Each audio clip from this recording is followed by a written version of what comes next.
पाकिस्तान और अफगानिस्तान के दरमियान फौरी जंगबंदी पर इत्तफाक। कतर की मेजबानी और तुर्की की सालसी में दोनों मुल्कों के दोहा में 13 घंटे मुज़ाकरात हुए। कतर की वजारत खारजा के एलामी के मुताबिक फरीकैन ने न सिर्फ फौरी जंगबंदी पर रजामंदी जाहिर की बल्कि दो तरफा अमन व इस्तेहकाम के लिए मुस्तकिल तरीक़ेकार वज़ा करने पर भी इत्तफाक किया। दोनों मुल्क आइंदा दिनों में फॉलो अप इजलास करेंगे ताकि जंगबंदी के नफाज और उसके पायदार तसलसल को यकीनी बनाया जा सके। ये इकदाम सलामती और इस्तेहकाम के फ़रोग में मददगार साबित होंगे। अहम पेशरफ सरहदी कशीदगी के खात्मे और खित्ते में पायदार अमन के क़याम की बुनियाद रखेगी। नायब वज़ीर-ए-आज़म इसहाक डार का मुआहदे का खैर मकदम। कहा, मुआहदा सही समत में पहला कदम है। कतर और तुर्की के तामीरी किरदार को सराहते हैं। एक ठोस और काबिल तस्दीक निगरानी के तरीक़ेकार के क़याम के मुंतज़िर हैं।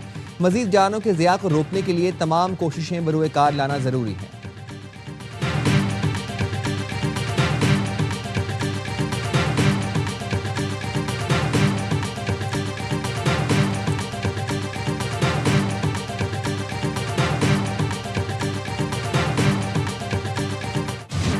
मुआहदे के बाद अफगानिस्तान से पाकिस्तान में दहशतगर्दी का सिलसिला फौरी बंद होगा। वज़ीर दिफा ख्वाजा आसिफ कहते हैं, पाकिस्तान और अफगानिस्तान के दरमियान सीज़ फायर हो गया। दोनों हमसाया मुल्क एक दूसरे की सरजमीन का मुकम्मल एहतराम करेंगे। 25 अक्टूबर को इस्तांबुल में दोबारा वफूद की मुलाकात होगी।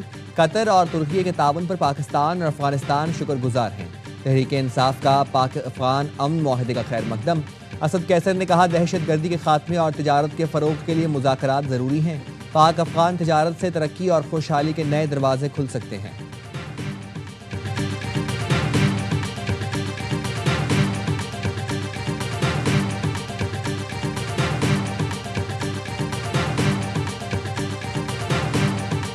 वज़ीर आज़म शहबाज शरीफ और सदर नून लीग मियां नवाज शरीफ की जाती उमरा में मुलाकात। वज़ीर आज़म ने नवाज शरीफ को अफगानिस्तान से कतर में होने वाले मुआहदे से मुतालिक ब्रीफ किया।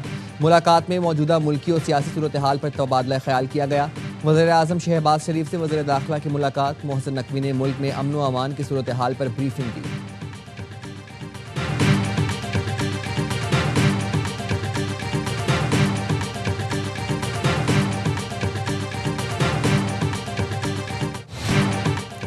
सदर आसिफ अली जरदारी की दरख्वास्त पर पीपल्स पार्टी ने वफाकी हुकूमत को 1 माह की मोहलत दे दी।